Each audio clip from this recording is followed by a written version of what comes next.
1 second. All right, I'm turning my camera off because I'm gonna do things. I think those were Brian's first words. Oh, wait.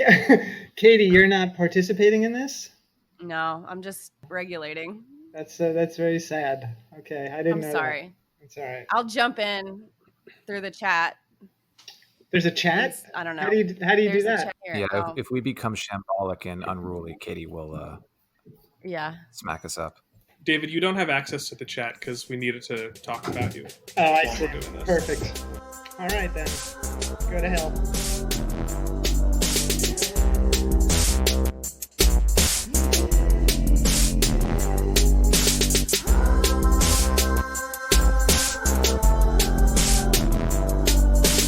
Welcome to the 52nd episode of the Animal Riot podcast. I'm your host, Brian Birnbaum, and our guests today are two of our OGs, Seth Katz and Jared Marcel Pollen. You guys know who they are. But we also have with us the author of our second title coming out on September 1st, David Hollander, who is also a professor of creative writing at Sarah Lawrence College, where all of us are alumni.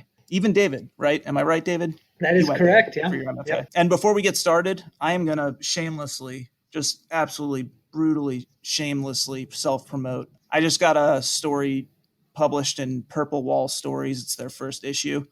And it's like a new idea where they kind of pit stories against one another and then people vote on which one they like more, which is super exciting because I just can't wait to lose, you know? So it's Purple Wall Stories, and my story is called Spit. That's it. It's a Spit. So Please vote. please vote. Yeah, please vote. I can't wait to see how much I lose by with my very limited digital presence, which most of us here can commiserate on, except for our producer, probably. And where do people go to vote? David, you're a master of social media without even trying. I don't know what that means, but what you're describing reminds me a little bit of... It means you get a lot of likes. Like, you post something and then people like it. And then it's like, wow, I'm good at this. I don't know. That's pretty much I think you must be referring to my massive Facebook audience, but that's just because I'm old. And that's where all the old people are now. So... Yeah, cave book, as Katie is so fond of calling it. But the contest for your story reminds me a little bit of literary deathmatch. Do you guys know what that is? No? No. It's this. I participated in one.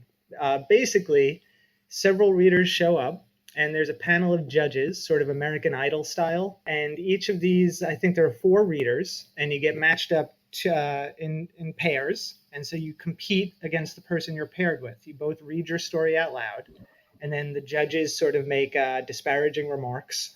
And then they choose a winner from each pair. And then those two come up against each other. This is all done in public in front of like a massive audience. I lost when I went. I was paired with Robert Lopez and he beat me. Oh, Yeah. wow. Strictly disparaging remarks? Like, is that like, like everyone's a little Simon Cowell wannabe? Basically, everyone's trying to get a laugh. That I would, but it was kind of fun. Although I should have, so Robert Lopez had wanted, when he saw that we were going to have to compete against each other, he didn't really like that idea since we're friends. So he told me we should do like an Andy Kaufman thing and just go out and get a drink somewhere and just leave the reading. And then they would call our names and we would not be there. But it was really there were like hundreds of people there. And I told him I couldn't. I didn't want to let anyone down. But secretly I was thinking I was going to kick his ass. If I'd known I was going to lose, I definitely would have gone for the performance art. This is a really terrible story. I'm sorry. Well, I think it's a great story because I have to remind you guys that I came up with this idea on my own. You know when you come up with an idea that's already been come up with, but you did it on your own. Jonathan Stanzen in my novel, where they do like little poet battles. Mm-hmm. Yes. An idea that you've come up on your own, but yeah. Okay, well, anyway, let's talk about Anthropica because I'm really excited about it. I know David's really excited about it. We have it coming out on the 1st. None of us are excited about it, but David is. Yeah, that's pretty much it. I mean, after that, it's pretty much, we're trying to spread the excitement and, there's a lot of infectiousness going around and we're hoping that we can replicate that sort of thing. But yeah, no one else. I mean, Seth, Jared, like No excitement, right? None. Desire is imitative. If you say so. Well, no, it's not me saying that. It's Rene Girard who says that. Yeah. Oh, wow. Credibility. That's what they teach you in marketing. You know, if you want to advertise something, use someone with credibility. Well, I got an advanced copy of Anthropica, so I've already read it. So my excitement has, any excitement I would have about reading the book, it's climaxed. It's been fulfilled. Yeah, it's climaxed. So, I'm excited for other people to read it. Yeah, provided they have the proper reaction to it, which is just, exuberant, glee. Exactly. So, David, yeah, let's talk about first the essay you're writing, or, anything related to that. But you are writing an essay right now about publishing a novel, your second novel, 20 years apart, and like what that experience is like, because it's a very Gaddis-like experience, I love the recognitions. And then what was after? Was JR the one after that? Yeah. 20 years later? Yeah. JR was when? Was it like late 60s or early 70s? Yes. Yeah. So we got a Gaddis-esque situation here. And it is very similar in the sense that Gaddis is he wrote this mammoth novel. And, your first book, LIE, wasn't, mammoth-y, but it was very literary, obviously, which is all we do over here. And I don't know, the climate for Gaddis, obviously wasn't conducive, I guess you'd say. The Recognitions isn't an easy book to read. It's very long. It's very layered. It's just definitely one of the most nuanced novels I've ever read. And then he comes out 20 years later after working, where did he work? At some businessy job, something. Denny's. Does anyone know? Is it Denny's? McDonald? William Gaddis worked at a Denny's. Yeah, he was on the board. No, he took it public. Actually, he took Denny's public. We probably shouldn't speculate about this, but he came up with the was Grand in, Slam advertising. breakfast. I thought he worked on Mad Avenue or something. Like that. He definitely was in advertising. Yeah. You're not speculating. He did not work at Denny's. In advertising, that was it. But he thought about it. So you stayed in the game, at least. You gave up tenure as well. A lot of things happened. So let's talk about that. Well, I think this might be speculation. I don't know if Gaddis wrote books in between those two mammoth books. I actually wrote a bunch of them. It's just nobody wanted to publish them. So I've been writing over that 20-year period. 20 years is a really long time. And it's hard to reduce that 20 years to some kind of a soundbite or to tell you what happened over those 20 years. But I know my writing kept changing. Yeah, I probably wrote 5 books over that 20-year period that did not get published. And in trying to write an essay about this experience, it's been really hard because what I'm realizing is that the essay would have to be itself would have to be a book in order to do any justice. Because you're talking about 20 years of my life, but both of my books did come out around global catastrophes. Like LIE came out not long before 9/11, and of course Anthropica's coming out. So I think it's the universe saying that it doesn't want me to publish books. And I know that this book is supposed to come out September 1st, but this would be a good time to get your shelter all tidied up because I suspect something very bad is going to happen in the next month because that's how I feel about. Not even jokingly. I feel like everything that could break the wrong way for me in my writing career always has. So when LIE came out, that book, Random House had a 25,000 first print run. The book was everywhere. I walked into any bookstore, my book was prominently displayed. So that was a moment where it seemed like things were about to happen. And then for whatever reason, they didn't happen. And the decisions I made immediately after that, which were sort of to ignore the advice of my agent and editor and industry professionals, all of whom were trying to steer me in a direction that would probably be more mainstream and, just toward plot and character. Mm-hmm. And, I just felt like everyone was a Philistine and, I had a lot of rage. And so my work kept becoming more and more experimental and language driven as the industry was moving in the opposite direction. So I was shooting myself in the foot. And it wasn't like I was saying well, I'm an artist first and I'm not going to sacrifice my artistic integrity. It was more that I thought ultimately my excellence would win out over anything that these industry people were saying. and that my talent Right, would eventually right. win the day. Right, David, that's something that I've always wanted to ask you about, actually.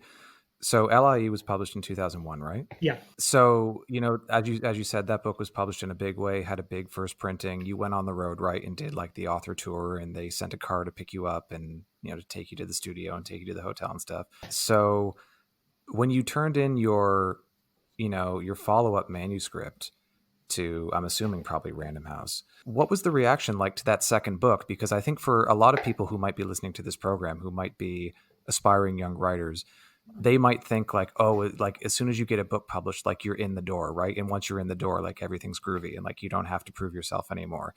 But in your case, I mean, you had a book that was published that was successful and like it was printed and it sold well. And then, second time around, the publisher was not as enthusiastic. So what was that conversation like when you turned in the next manuscript? Only part of what you're saying is accurate, because the book was not the smashing success that the publishers had hoped.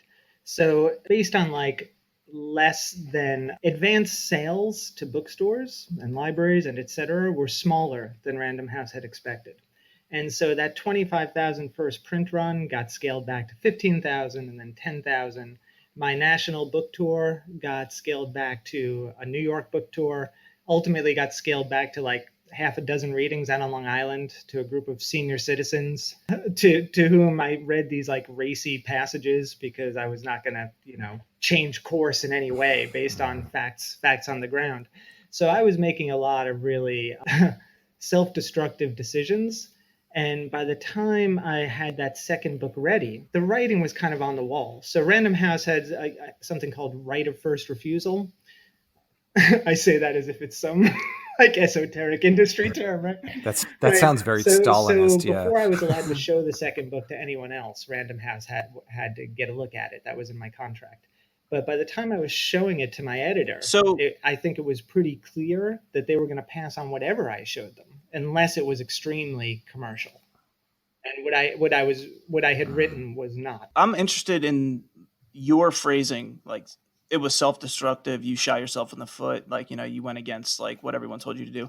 But I mean, is there any universe in which you would have acquiesced to their desires? Only if I knew how to, but I don't think I know how to write in whatever way they wanted me to write. So yeah. David, you don't think if you kind of set your mind to it, you could write like a conventional kind of 3-act, plot, character, theme type of novel? Like if you really were just determined to set those limits for yourself, you don't think you could pull it off? Or it would maybe just come out as a David Hollander novel? That's what I'm despite all thinking. your best It's efforts, funny. which- That's something my mom said to me for years. She'd say, David, why don't you just write a bestseller? As if it were some genre I could choose to work in. I used to write experimental fiction, but now I'm in the bestseller. Yeah, sounds easy enough, right?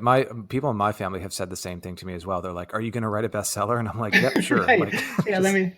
I know how to. I mean, know how to do that. it might be possible to write something more commercial, but the issue is that I don't think I've ever really wanted to use my writing as a path toward money. Like it would be really nice to have more readers and to have been able to have had a sustained career as a writer. But writing for me was always like something else. It's like for the same reason any of us in this particular conversation probably do it. You're doing it because it's a way to try to figure out how you see the world, how you belong to the world, to answer sort of big questions, or to take a stab at answering big questions about time, space, and being. So since that was the purpose of fiction writing for me, even if I had decided I would go write something commercial, I would still have those needs as a thinker and as an artist, and they'd just have to come out in some other way. So, I don't think there's any. So I guess one positive way to spin this is that all of these books that I wrote and did not get published were still really good for me in some way, because it was time spent doing something that I love to do and need to do. Still, it'd be nice if someone had read them. But what happened in your case shows you the extent to which publishers are willing to stand by their writers, right? And the moment it looks like it's not going to be as good as they anticipated, the moment that the sales don't meet the projections, they just pull the plug on it, and they'll stop the printing, and like they won't try and push that writer anymore if they think it's a lost cause. Yeah, that is definitely accurate. And that's even more accurate now than when LIE was published 20 years ago. Yeah, it's certainly all very. Mm-hmm. I mean, to paraphrase Monty Python, I mean, it seems like an act of the purest optimism for Random House to have even published LIE in the first place, which is not to say that it's not a very good book, but it is a book that, well, I mean, first of all, this is 2000, 2001 when you're in talks with Random House, and this is shortly after Infinite Jest, which was a huge and very intimidating and a book with the reputation of difficulty that nevertheless was able to sell very well. So maybe at that time there was more interest in truly experimental and avant-garde fiction. But I mean, to publish a book like LIE from a debut author, I don't know that would happen now. I mean, there's a lot of stuff in that book that is just going to make a lot of readers uncomfortable. I mean, either just thematic stuff or the fact that one of the chapters is suddenly written as a play. There are a lot of people who just won't have any frame of reference for that, won't get it, won't like it. And so for Random House to have published a book like that from a debut author speaks to a different time in publishing, even if they didn't end up putting as much muscle behind it as they had intended to. The fact that they had faith in it in the first place is interesting to me. Yeah, well, we've talked about this on the podcast before, and I think Infinite Jest is a good example of the way in which you can market a difficult book if you promote it as a kind of challenge to the reader. And that is very much how Little Brown promoted Infinite Jest. It was a kind of dare to the audience, and it worked. And we all went to grad school. We all know writers. We have a lot of friends who are readers. I can probably count on one hand the people I know who have actually read Infinite Jest front to back. And so the book retains that reputation that it was promoted on. It still has that kind of aura around it. It's a very successful marketing tactic if you want to promote something as being difficult. And I think it can work. It's just a question of whether or not you want to put the muscle behind it to do it. It's funny you say you can count the number of people who've read Infinite Jest on one hand, but I don't have enough. Present company. And yet, 20 times that feel, free to comment on the book, despite not having read it, it seems to me. Indeed. But also, David, when I interviewed you for The Millions, we talked a little bit about your brush with Michael Peach, and that got cut out. Sure. So LIE, this goes back to what you were saying, Jared, about the climate maybe around 2000 being different for books that were a little bit more ambitious or difficult, because LIE, once this high power agent got interested in it, that book it generated like a bidding war really quickly. And as Seth has noted, it in many ways is a rather odd book, right? But that was a time where that kind of book could get interest from multiple publishers. One of those publishers was Michael Peach at Little Brown, who of course was Wallace's editor and also my teacher, Rick Moody's editor. And the reason he in the end turned the book down was that he felt it bore too much similarity to some of Moody's suburban novels, right? The Ice Storm, Purple America. And that he thought it wouldn't look great for him to have two writers on his list who were sort of mining some of the same territory. So, I've often felt like if Peach had bought that book, that's an example of things not breaking right for me. I think things would have gone a lot differently, and he would have known how to handle it, because the person who did buy it, who was really a wonderful man, he didn't really edit the book at all. I mean, he told me on our first meeting, like, oh, I just want you to know I'm a fan, and we could go forward with the book the way it is now. And I had all sorts of, I remember asking him, like, do you think there are too many italics? And he was like, oh, no, it's fine. But now when I look at the book, I'm like, how did anyone permit me to do this? And anyway, that was my brush with Michael Peach. And I don't believe we've had a second brush, but we're both still alive. After I read Infinite Jest, I had fantasies of giving my novel to him. And it's insane that you actually had that chance. And I don't know what's more painful, never having that chance or having had that chance. Which publisher scrapped the Woody Allen book after the walkout? Which publisher was that? It was part of the Hachette group, Hachette. Because Michael Peach is like the head now there. And like he initially stood by the book and said that like they were going to go forward and publish it. But then once the walkout happened, he was obviously overruled. Yeah. No comment. I'm trying really hard not to make a comment. So I think I'm going to succeed. Your no comments are a comment. Are they? Yeah, the no comment itself is a comment. It's like saying something is problematic. It's like it's like saying, my writing is not political is itself a political statement. Yes, exactly.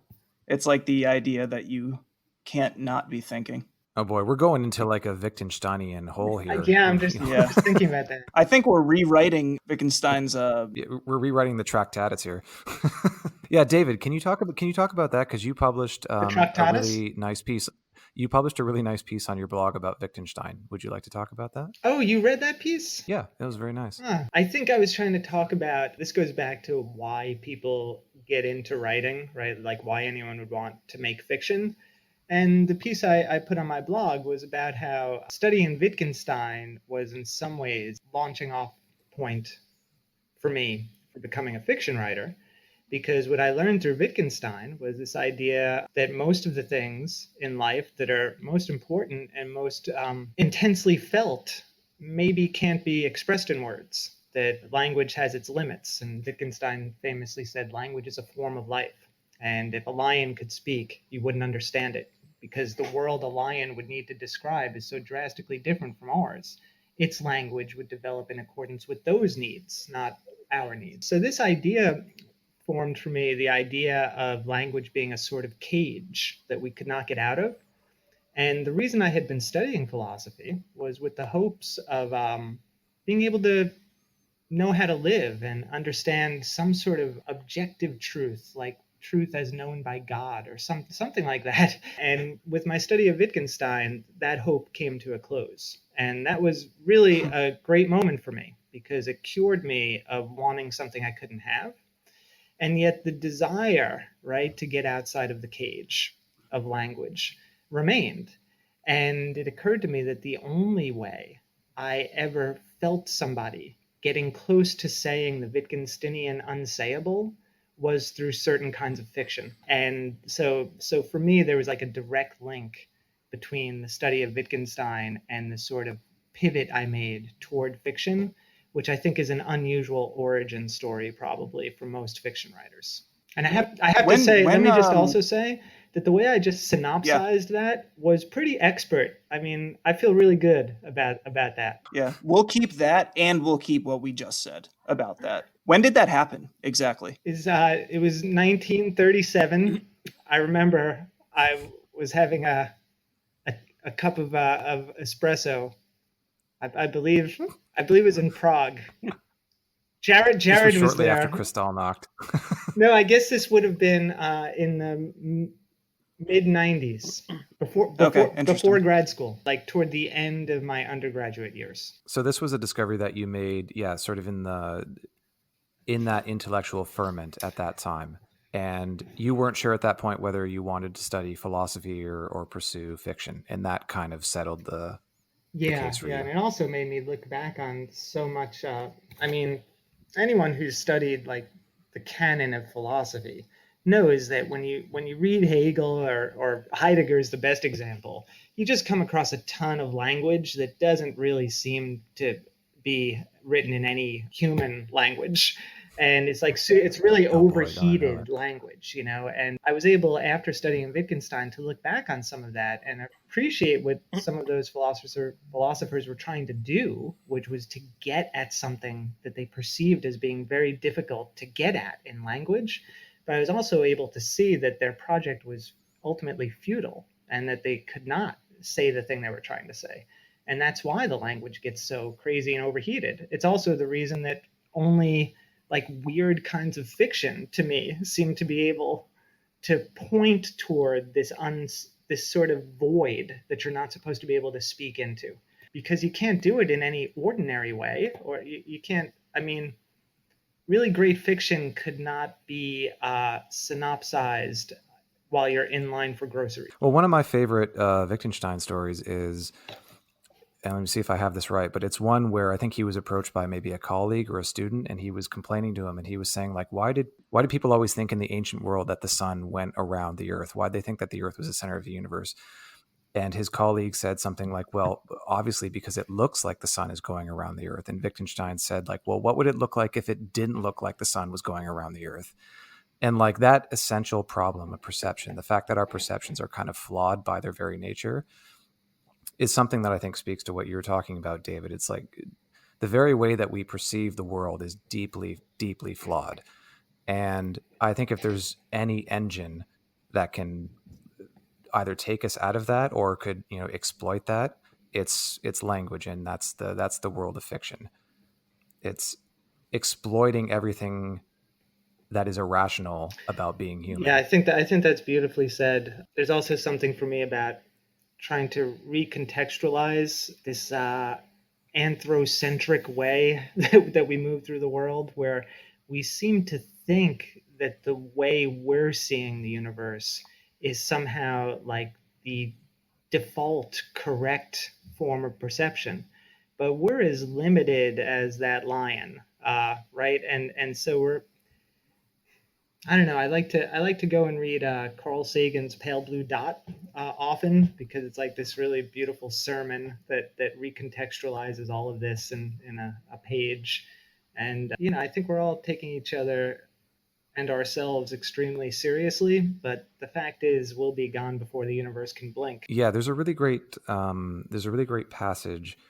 I'm not sure if it's in maybe Stephen Jay Gould or if it's in somebody else, but he talks about the eventual heat death of the universe and the explosion of our sun, and he uses the image of which species will watch the sun explode, and he says it almost certainly will not be us. Like, another species will be here to witness the death of our sun, and that alone concentrates the mind pretty quickly. Just the knowledge that you probably won't even be here for the end, right?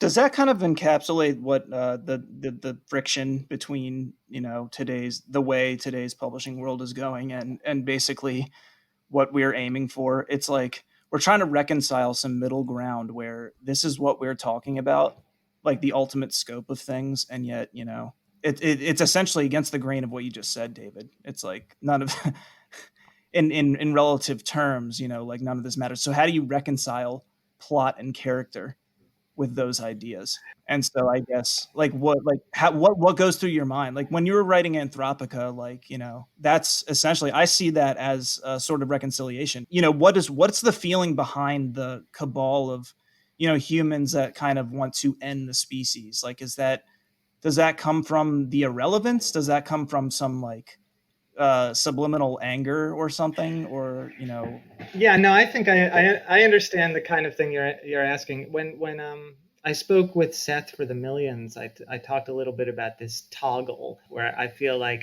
I have this sort of binary back and forth each day, where in the span of 5 minutes I will go from thinking that the universe doesn't care about us, we don't matter, this is ephemeral and stupid, and it may as well all be over right now, to feeling like everything seems so enormous in its accidental existence, and I'm deeply responsible to the people who are here and who count on me. I think that Anthropica structurally is trying to replicate that toggle and to move back and forth between deep compassion and pathos and nihilism, essentially, because that's the motion I feel myself making, and so I can go from scoffing at everything to crying at everything, like at the drop of a, what do you drop? Drop of a coin? Drop of a pin? What is that? Hat? Why do you drop a hat? You drop a hat, yeah. A hat. Yeah. Is there a synthesis of ethos out of that? Like, you're toggling between nihilism and pathos.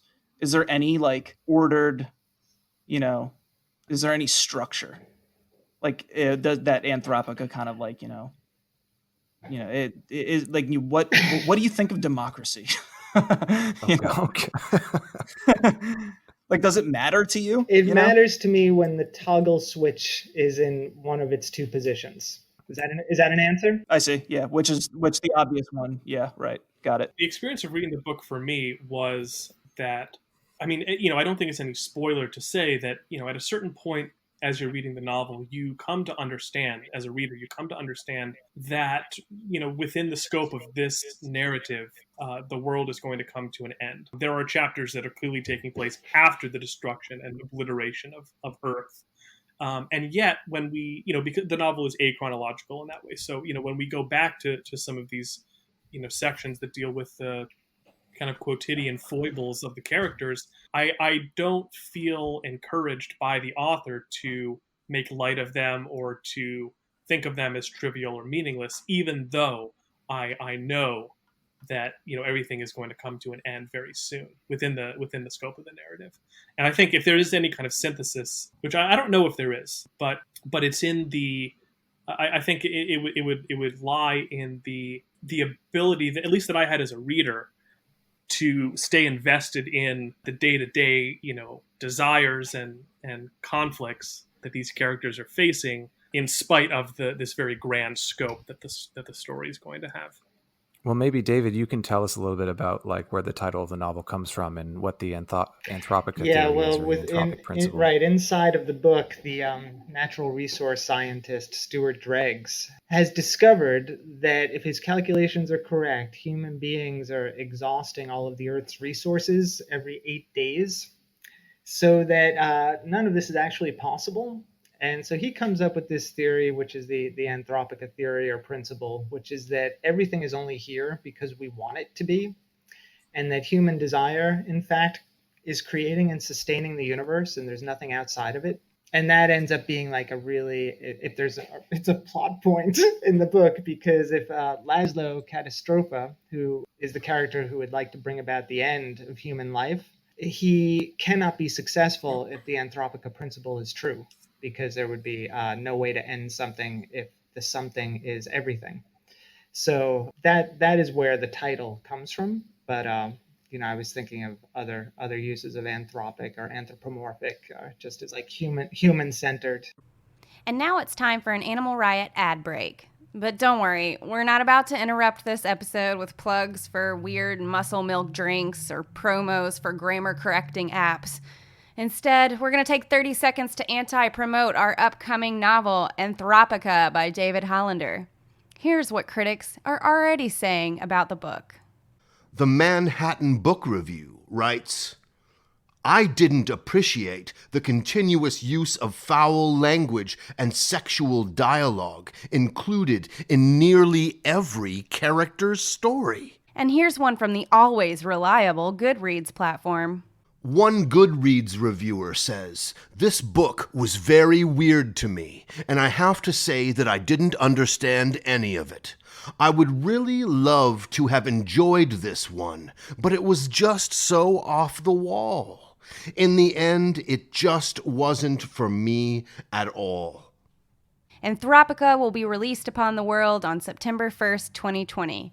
Head over to animalriotpress.com to pre-order your copy now, or to contact us with more anti-reviews of Anthropica. Let us know what you think. And now, back to the episode. Right, should we say maybe what the anthropic principle means? Yeah, like why don't you tell us? Science or cosmology? Yeah, go ahead.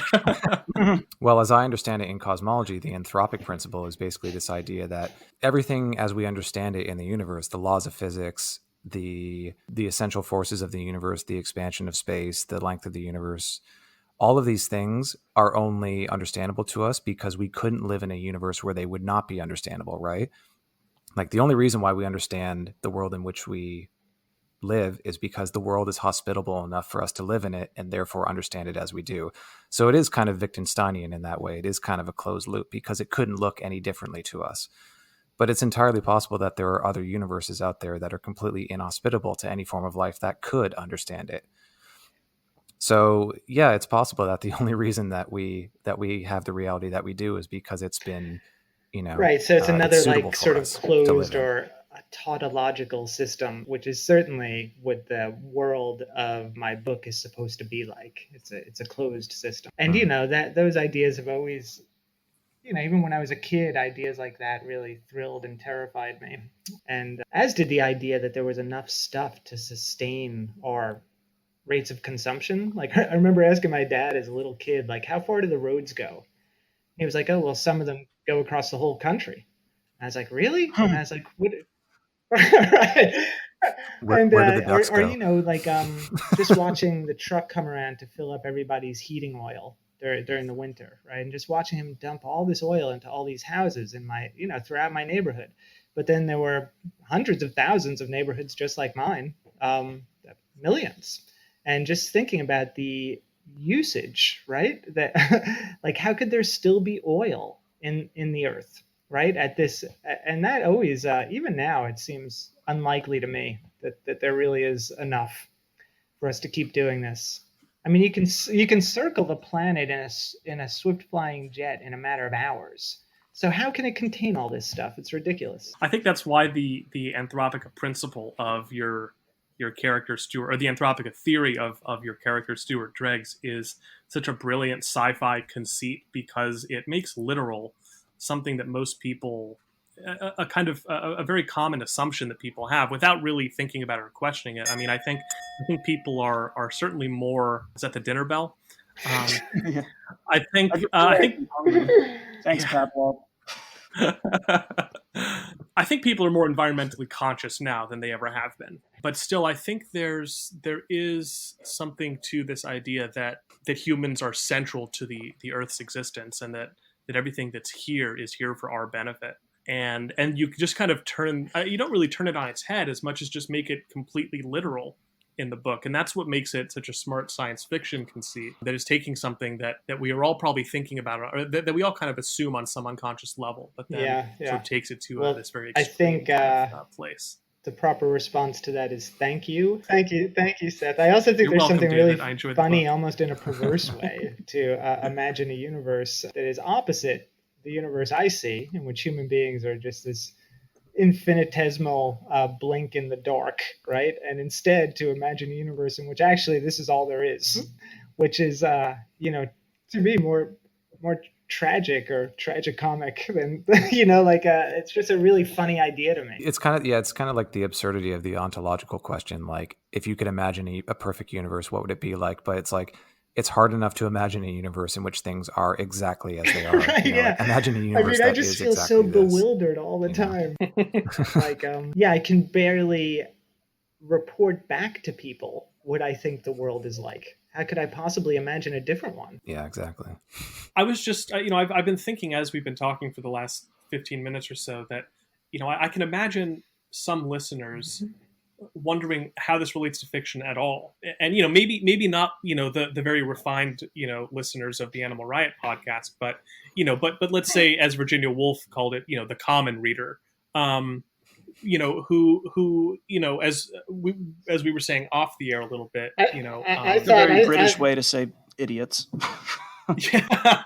Well, but Virginia Woolf revered the common reader as opposed to the kind of academic or intellectual. But yeah, it does have a kind of whiff of elitism. But nevertheless, I mean, the majority of people, and therefore the majority of people who read, at least, we can imagine, are not, hyper-educated, MFA alums like us. And good for them, by the way. Or sometimes they're very educated and very smart, but just don't have that predilection. But don't have the sensibility for it. But yeah, I mean, Right.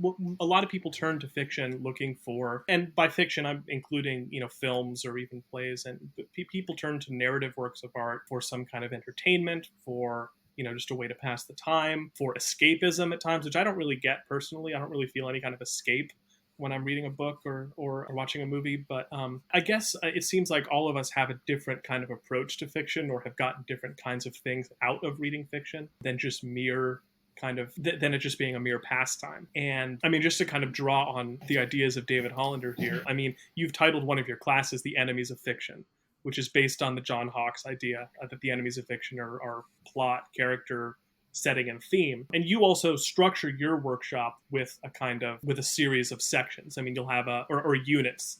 You do a unit on idea, a unit on voice, things that people may not really think about when they're reading fiction, but are nevertheless, at least for certain kinds of fiction, really crucial ideas. Things like voice and idea. And I can't remember all the other units that you do, the way you kind of structure your workshop. But I mean, this, some of this gets really granular. And, well, anyway, I'll let someone respond before I guess I'm just keep unspooling the other this two sentence. categories usually are language and structure.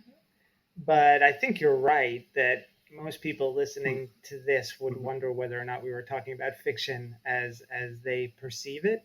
And my thing is, I don't have anything against anyone who wants to read for fun, right? Like anyone who wants to read to be entertained, or people who do want to just disappear into a good story. And yeah, I guess that is a kind of escapism. Maybe that's the definition of it. So those readers, they have their books. right? And they're not my books, and they're probably, sadly, not my readers. And I accept that. I'm really writing for people who have encountered maybe some of the same deeper, who've been moved in similar ways to the way I've been moved by fiction, which is it's a deeper and more lasting kind of impression that a great book makes on me than the kind of impression that Harry Potter makes on my kids. What about here's a really good example, and I want everyone to just really hold kind of like, I don't know, the personal opinions about Jonathan Franzen. What about, you really, you feel the same way as I do about him. Like, he's a terrific writer, but he does not really deal in this realm.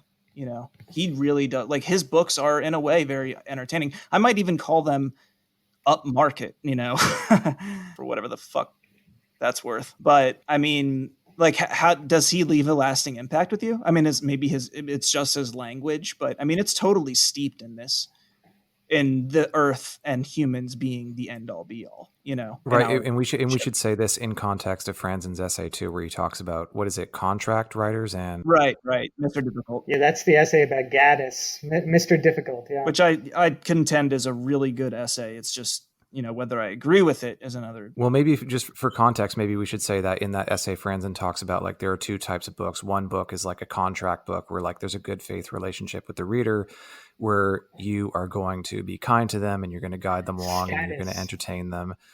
And then the other model is, what does he refer to it as? Like the status writer, where like basically and Gaddis is the example, is the number one example in that paradigm. Yeah, where the experience of reading fiction is like one of intimidation, where you're meant to sit down and recognize that the writer is so much smarter and more talented than you, and it's your job to sit there and do the work that they demand of you and to revel in their genius. And those are the two models that Franzen kinds of sets up for fiction, at least at the time that he wrote that essay, which I think was probably in the early 2000s after the corrections was published. So yeah, David, how do you feel about that? Well, first of all, any conversation about Jonathan Franzen is probably a little behind the curve. I believe his relevance has faded. So we're having a conversation that maybe would have been, more interesting in 2013. Yeah, and that's kind of why I said, like, let's hold all of the bullshit, everything between Oprah and, like, when he was selling like millions of copies every time he printed something, just strictly, and like in the sense of, he does not write about the questions of that, like, transcend our, like, petty existences. I think he writes less and less about those preoccupations with each book. He started off as a fairly experimental writer. I don't know if you tried to read his book Strong Motion, which is the book about earthquakes. That's true, actually. It's not very good, in my opinion. The Corrections, I think, is a masterpiece, because that represents, like, the midway point of his career, which was a career that was moving more and more away from language and toward traditional story. So with the Corrections, I think he'd found this really sweet spot where language was still working hard to do something more than simply convey information. And at times, his sentences did give you the feeling of, like, a world on the brink. And that comes from, like, micro choices that we'd have to, like, sit down with the book together and we could talk about them. But I think as he moved past the Corrections, because he's, this egomaniacal asshole, he just wanted to keep getting a bigger and bigger audience, and so he moved. Yeah, I mean, I think he's an incredibly. I said hold writer the opinion. whose time has come and gone, and part of that is that he represents the white patriarchy. Yeah, right. That's true. And honestly, I loved Purity, and, like, I even say that I have a friend who, I never talked to him about this, but I was at a poetry reading, and so Franzen somehow got brought up on stage, and then this guy yelled, "Purity sucks." That was me. It's just ironic when people talk shit about someone that, Franzen. you know, their talent is just so. Oh no, but that is really frustrating. You know, I taught the corrections in a graduate craft class at Sarah Lawrence once, and you know, I just wanted to kill everyone for not seeing what he'd accomplished or how difficult that book would have been to put together. So, and even, you know, and Freedom I liked and didn't love, and then Purity, honestly, I gave up on. So, and for me, that had to do with the fact that I could feel him moving more purely into a realm of Eudora Welty like character driven, plot driven fiction. That's fine, right? But it's not for me. So he was becoming less and less with each book the kind of writer I wanted to read. But that didn't mean I never thought he wasn't talented. He's incredibly talented. As am I. I can remember the exact point actually at which I sent Purity windmilling across the room. Are you going to share what that was? Yeah, sure. I mean, I guess since I set it up, I should, right? Well, I have a strike system when it comes to reading, and like the third strike was the seduction scene where Andreas Wolf is in the hotel room, like in South America, with I think her name is Pip, the protagonist. That's late in the novel. And it's right. It's right in the center, yeah. And there's a seduction scene in like a hotel room, and it's just worthy of a soap opera. Like it's really not very good.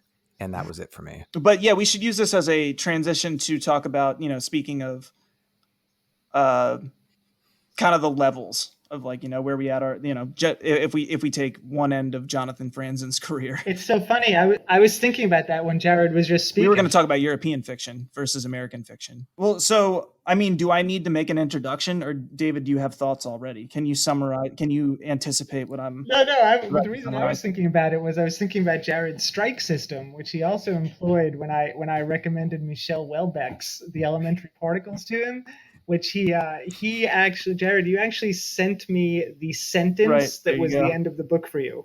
You were like, after this sentence, which essentially describes somebody walking down a hill in 3 mutually exclusive ways. Yes, there was an obvious, there was a very clear redundancy, like in plain sight. As I remember, there was a sentence like he walked up the hill, and then the next sentence was like the terrain was hilly. At which point I threw the book across the room. Like I won't stand for that. And this, of course, is a book that I think is bordering on a masterpiece. So, but that could totally, you know, Jared, honestly, that could totally be a matter of translation. Bring it on, man. Bring it on. Easily could be a matter of translation. Absolutely. There are 4 of us here. I just want to go on record as being in Jared's camp on this one. I didn't know about the thing that I didn't know about. David, I didn't know that you were a fan of the book. Jared, I didn't know that you had read it and quit. I picked up The Elementary Particles because I was assigned, this was when I was reviewing movies, I was assigned to review this film that Houellebecq was involved in. I didn't really know anything about him. I wanted to do some research. And like Jared, I did not finish The Elementary Particles, which maybe means that I'm not allowed to have an opinion on it since I didn't finish it. But like Jared, I was so frustrated and fed up and then I found out this whole thing that you guys had this discussion that you had about the book. And so I guess we have 2 pro and 2 nay. And I think our producer, Katie, is in the pro camp. So if she's going to be the tiebreaker, I guess. Well, you know, a friend of mine gave me a copy of Submission. And I've heard actually very good things about that book, and I'm sure I'll probably get to it someday. Thank you for referring to it in its French title rather than just saying submission. Of course. I mean, would you expect anything less of me? It's just funny because it's an exact cognate. It's like I'm a big fan of David Hollander's novel Un Trois Plus.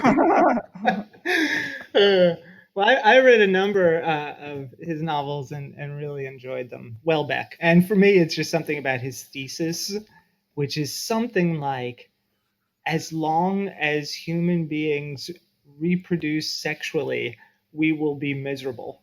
And something about the way he works that thesis out over a number of books just really, really does please me. And you guys did not make it to the end of The Elementary Particles, but it kind of shoots off into infinity at the end. Like the book, yeah. It does. It's I love it. Yeah, I mean, it literally goes from a story of like a sexually obsessed guy and his brother and his, like, you know, scientist brother, and then, you know, it's kind of like a you know, it's a case study of these 2 individuals, and then we just go off into into like, you One of know, these the cool- next stage of human development. It's pretty fascinating. Well, I actually still have my copy. It's in a pile of books that I'm going to give away at some point, but I have not yet given it away. So there's still time for me to revisit it and maybe see it with fresh eyes. Well, I think that but I don't know about that. I think that thesis that I'm describing may be most clearly articulated in a different Welbeck book, which is called The Possibility of an Island.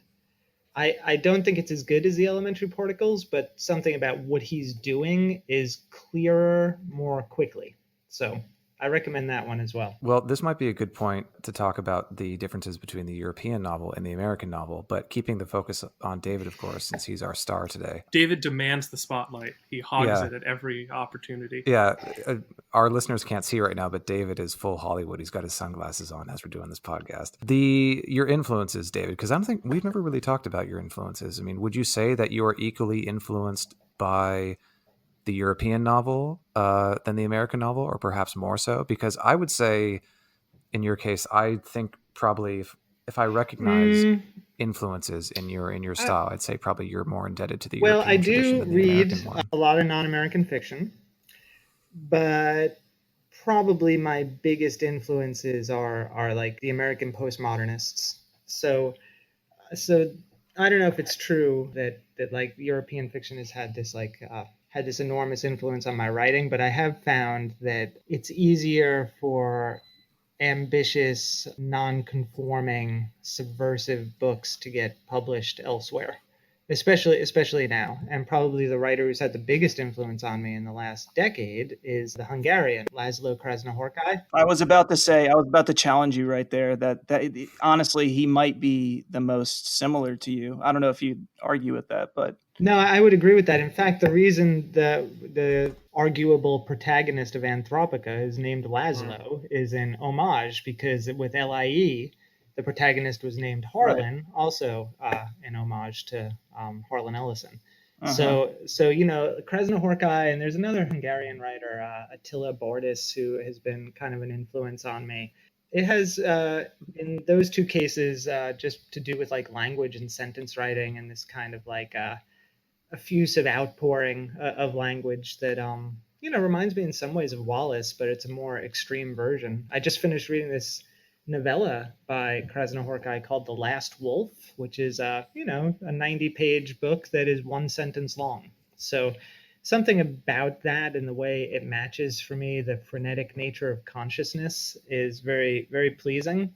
And certainly a book like The Last Wolf could not get published in America. So it's the daringness of a lot of fiction that comes from elsewhere that attracts me to it. Yeah, and I think what passes for literary fiction in Europe is at a far higher standard than what passes for literary fiction in America. Like Welbeck, for example. Like I don't know if Welbeck would be published widely in America, but he's France's biggest writer, arguably. Absolutely not. I will say that right now. Absolutely not. And I don't know when that book was published, but if you're talking about today, no. Elementary Particles was like 97 or 98, I think. Yeah. I mean, Like he also has, I know he has a very unmistakably French sensibility, though. I have to say. Oh that. yeah, that's true. It's very cynical. he's very much in the tradition of like, is the yeah, sticking point for Jared. That's what I loved about it. That's what I loved about our conversations about this book, is because, Jared, you're such a proponent of hope, and it bothers me. No, well, Michel Welbeck exists in a tradition of like French extremism, which I actually don't mind that much, from Marquis de Sade to like Rimbaud to Baudelaire to Georges Bataille and like the Surrealists. Welbeck is firmly within that tradition, and I actually like a lot of artists from that tradition, but for some reason, I don't know, he just offends my sensibilities.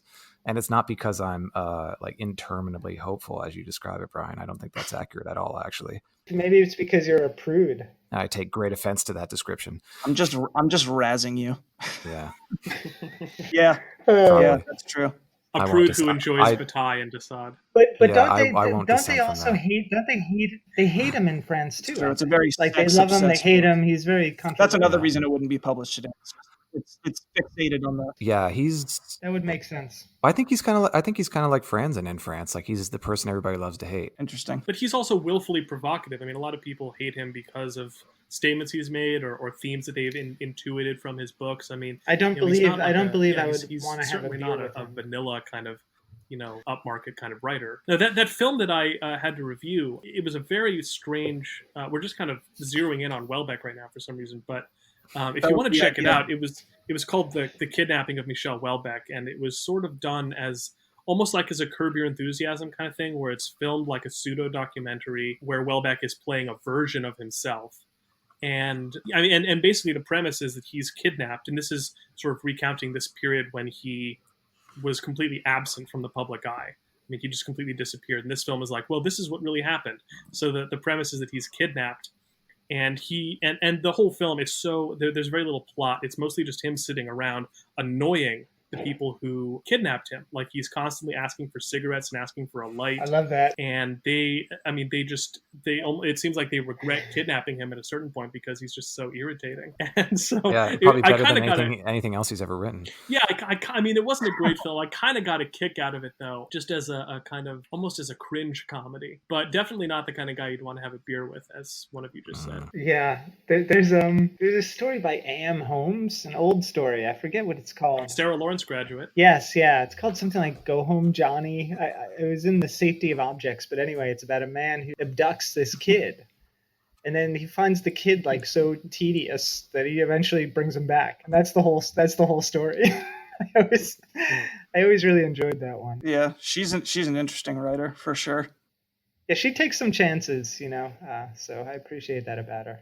Well, yeah, And yeah, SLC grad. that's another thing about you, David, is that, you know, as I mentioned, you're a professor at Sarah Lawrence, and I would say the most beloved professor that Sarah Lawrence has ever had, period. And Or Planet Earth for that. or on planet Earth, or maybe other planets, I might wager. But you are also just incredibly generous when it comes to, when it comes to other people's work. You give comments and direction based on what they are trying to do. And so, like, after 20 years have you been teaching? Yeah. Yep. Yeah. I mean, at some point, like, at this point, do you get any creative juice out of it? Is there any, like, or if not that, I mean, obviously it gets tedious after a while, but does it still improve your writing? Does reading someone's, sci-fi novel about, what if we could read each other's minds do anything for, We can't what you're read each doing other's in minds? Anthropica, No, reading student work does not generally help me as a writer. Yeah. Because So it helps, It's a it helps us when we go to class, but it's only for a semester. So I guess. yeah, it probably helped me when I was a grad student, or maybe it did. I can't remember. That was a long time ago. Not Yeah, me. I know. Nothing can help you. Sometimes you can learn in the negative spaces, though, right? Of like, well, I know I don't want to do that, but probably the part of me that still is enthusiastic or passionate about teaching is the part that feels, going back to the toggle switch, the part that just feels a duty to other people and a Right, responsibility to help those people who have put their trust in me. And, it's the reason that I think I'm a pretty good dad. I just want to be responsible to people. And in that way, I do still get a thrill out of feeling like I'm helping somebody sort of fulfill some potential I've seen in them.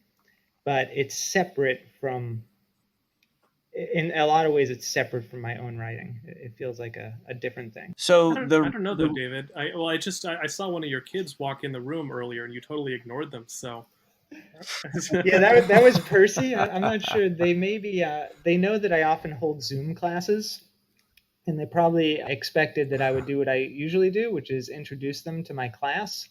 But given that this was a podcast, and that obviously you should have done that. the you should stakes have are very introduced are very high. Yeah. And in this high stakes world of small publishing podcasts, I didn't really want to get them involved. I thought that the repercussions were potentially too dangerous. Right. One thing that we always ask in writing workshops is, what are the stakes, right? That's true. Well, the reason I asked is because you call what you did after LIE, mistakes, shooting yourself in the foot, whatever. And yet, you stay true to what you want to write and what comes out of your pen, But when it comes to students, do you give sort of like market advice ever at all? Have you ever done that? Have you ever steered someone and say, hey, like, this is where I think publishing is going, like kind of against, or even brought up your story? Like, how do you view that in your interactions of like, being compassionate towards other writers and wanting to help them? Yeah, I've probably brought up my story where applicable. Sometimes I'll read something and I'll recognize that it has commercial value. And I will definitely tell that to a writer and talk about the aspects of it that seem to me could potentially be brought up in the mix to fully embrace that commercial viability. That happens. I'm not really equipped to talk to people about the vicissitudes of the market. Not really knowing them myself, but certainly I have had just in the last several years, I've had some grad students whose work I was like, this is going to get published for sure, and I think here are some steps you could take to make that happen. And I walk people through trying to find agents and that kind of industry stuff. But yeah, sometimes you can tell when something is just really commercially viable, and that. Yeah, I usually feel really glad for the students that's the mode they're working in, because they're going to see potentially some monetary success, and also just the other kind of success where you have a bunch of readers. That would be I've often thought that would probably be a nice thing to have readers. Yeah. I mean, I think one thing that I appreciate about the MFA program at Sarah Lawrence, and I kind of credit Brian Morton with setting this tone. And, this is for anyone who's listening who might be thinking about, doing an MFA program at some point. I mean, there are a lot of different metrics that you can use as you look at different programs. But Brian Morton, in his tenure as the director of the program, and he's now stepped down, is, he wanted the focus to be on learning the craft of writing and creating a writing habit rather than focusing on publishing or trying to make your thesis immediately publishable, even though some students were able to do that and publish their thesis. And I mean, I think I appreciate that because, well, for one thing, so many people stop writing after they're out of the MFA program. Most of those people are probably not serious writers, but there is something to be said about having that structure in place for 2 years and then kind of having it pulled away. But Seth, let me just interject for 1 second and say they aren't serious writers, but they are willing to spend $45,000 on learning how to write. Apparently, that's what's so wild is I mean, I won't name anyone specifically, and there's nothing wrong with changing your trajectory if circumstances change. But it is funny that people would invest that much in doing an MFA and then just going in a completely different direction. I mean, not even just career wise, but if you're not going to spend your time writing, I mean, what was it all for? So anyway, that was something I always. And well, I mean, according to David, nothing. It was for nothing. Yes, and nothing and everything. Correct. And for everything. Nothing and everything. Isn't that? But I mean, I think that speaks to. Borges essay. Yeah. Isn't that a Borges parable? Nothing and everything. Everything and nothing, maybe. I don't know. You always say that. I don't know, something about nothing being important, but it's very important that we do it.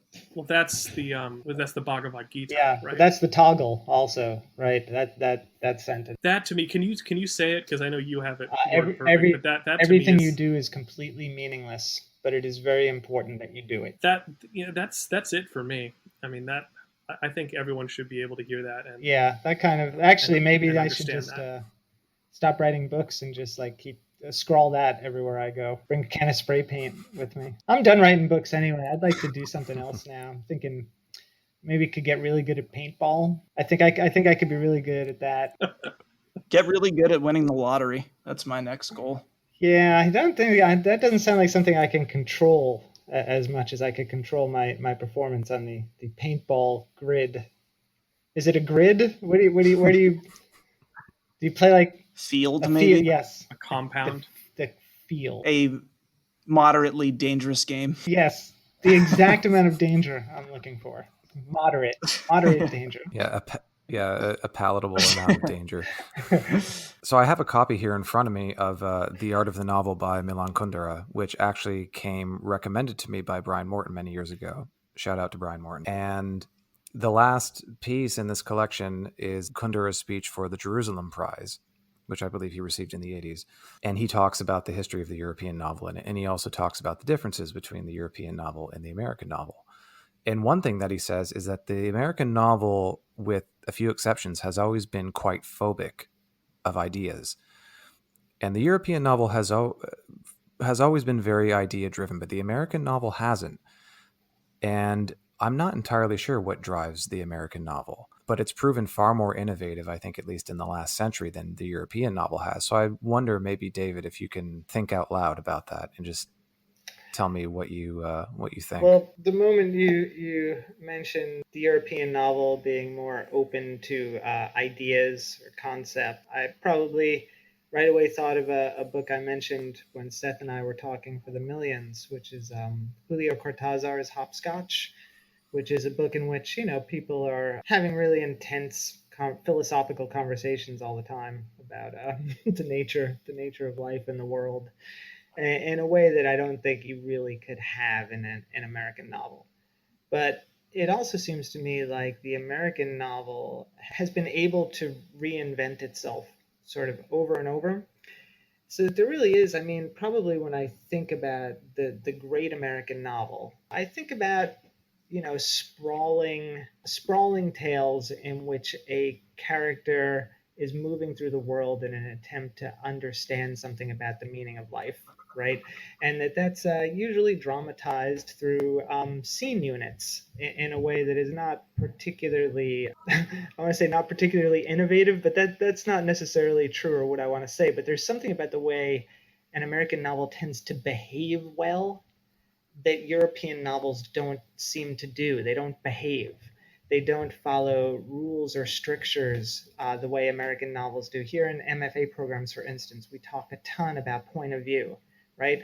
Julio Cortázar does not give two shits about point of view. Like he could write an entire novel in third person close, but for some reason give the woman behind the woman who's handing someone a coffee a sudden point of view. Like the rules will break down more because I don't think they recognize the rules as much, and that I think can be really cool and interesting, but also off-putting to American readers who have accepted a set of rules for their fiction. I do think it's maybe worth just at least as a footnote here pointing out that Cortázar was not European but Argentinian. Right, Argentinian. I'm just thinking about non-American literature. But well, and that's what I was going to say. As much as the European novel,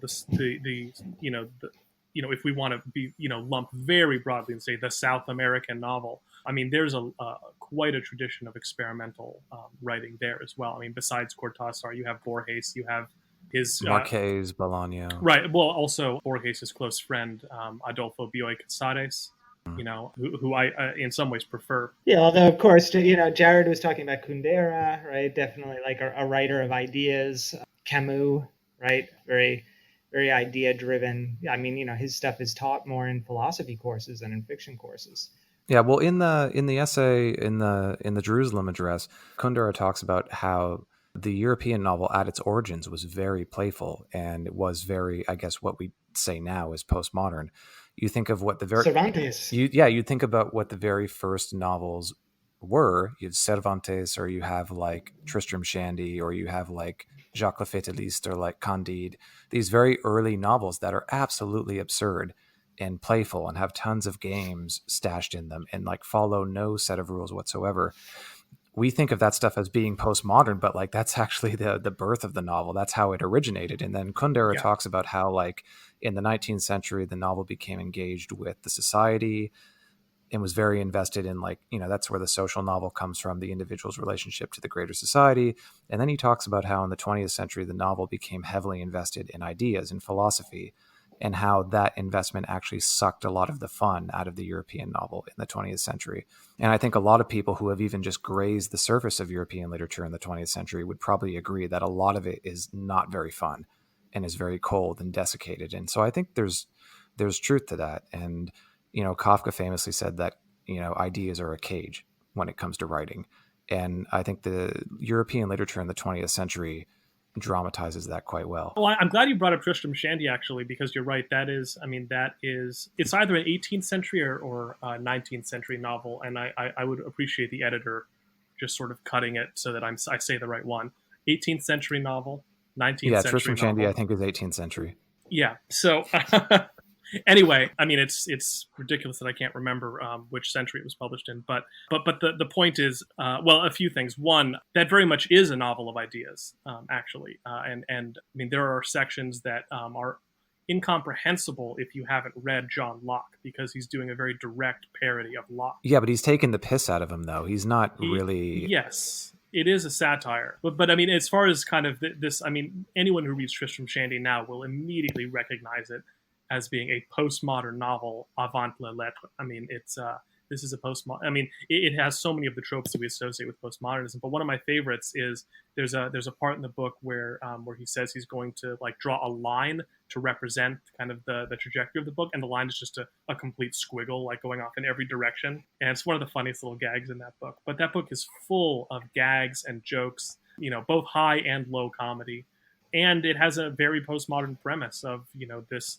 Of the narrator writing the story of his own life, but he's doing so at a rate that is slower than the rate at which he is living, meaning each day that he sits down to write and tell the story of his life, he's actually further and further behind because he has lived another day, and in that day he's only written about like, you know, like an hour of time that happened before he was even born. Yeah, I think of it as like the first true metafictional text, and it probably influenced what I was doing with LIE, that book. And yeah, that one is a great joy, and I you know, I'd never really thought about this trajectory that Jared described, you know, very playful origins in the European novel to something a little bit colder, but that seems right. Just having not really ever thought about it in those terms before, but that certainly seems right. Well, would you consider like Krasznahorkai's work or like Thomas Bernhard's work to be playful? Maybe Yes. playful by European standards, but not by American standards. Yeah, I think Bernhard is like the funniest writer I've ever encountered. Like, but I know that other people don't think that. Like, if I'm giving someone a Bernhard book, I have to coach them and tell them that it's funny. But I do that. Very dark humor. I do that with dark. I do that with Kafka too. Like, a lot of people don't know Kafka is funny, so I'll have to Right. you have to tell them because the humor is working at this you know, at in the basement. So but yeah, Bernhard I think is yes, definitely playful, and Krasznahorkai, he's pretty playful too. I don't have War and War, which is my favorite Krasznahorkai book, here in front of me, but the first sentence is something like, I no longer care if I live or die, said Corin. And then, looking off to his left, are those swans?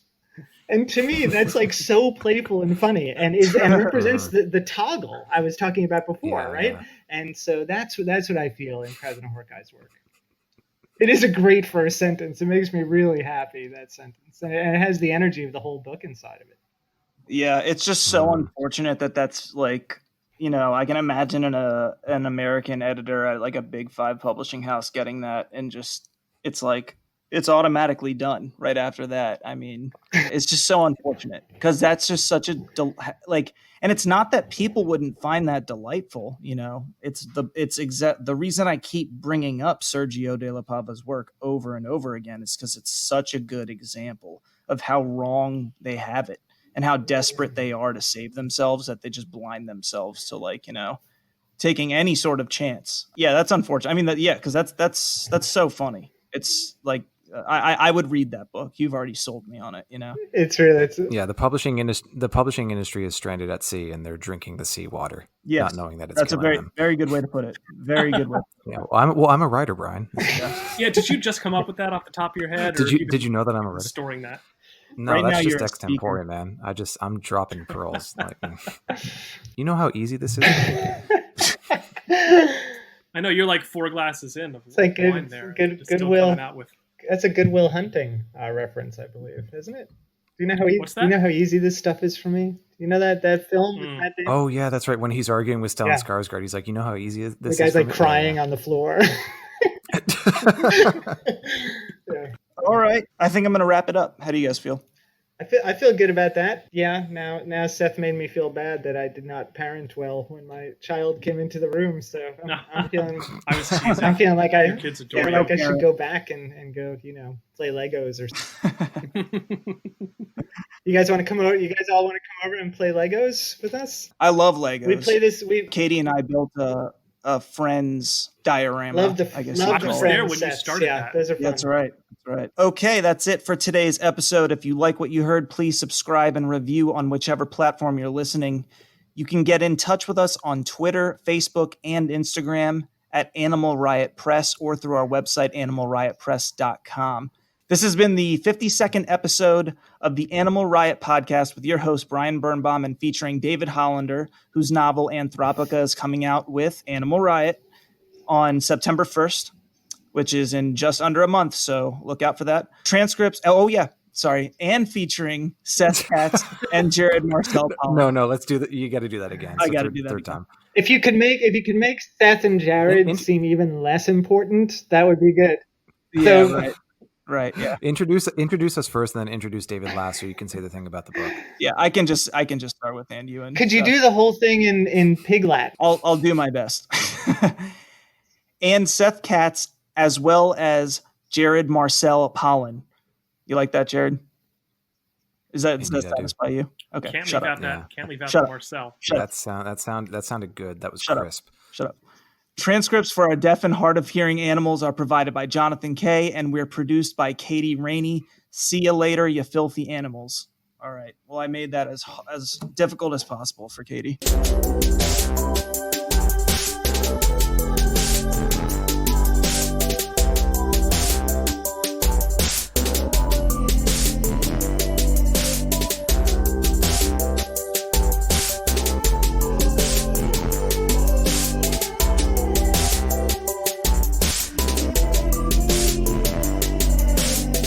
Click, word, yes sir, it's the burn. Bombing on y'all and getting gully as the fern.